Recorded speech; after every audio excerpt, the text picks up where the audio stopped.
Jeudi dernier, des paramilitaires ont attaqué le village de Djalguini au Soudan, brûlant des maisons et tuant des habitants selon des témoins et une source médicale. Les détails, c'est avec Latifat Kawenou. 80 personnes ont été tuées et de nombreuses autres blessées dans une attaque des paramilitaires dans un village de l'État de Sanna, plus de 16 mois après le début de la guerre au Soudan. Je cite, « On a reçu 55 morts et les dizaines de blessés à l'hôpital jeudi.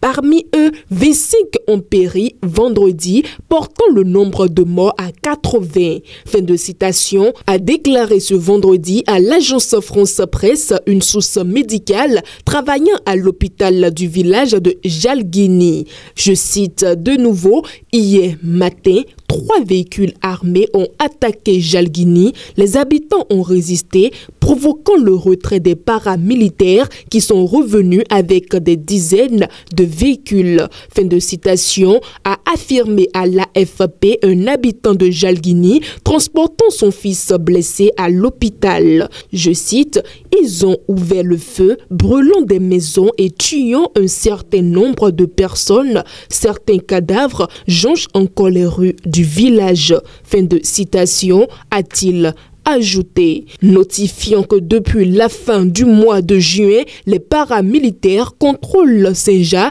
la capitale de Senna. Les combats entre l'armée et les paramilitaires dans l'état de Sanna ont depuis déplacé près de 726 000 personnes, d'après l'Organisation internationale pour les migrations, OIM. L'état de Sanna, qui abritait déjà avant les combats plus d'un demi-million de déplacés selon l'OIM, relie le centre du Soudan au sud-est, contrôlé par l'armée et où des centaines de milliers d'autres déplacés ont trouvé refuge.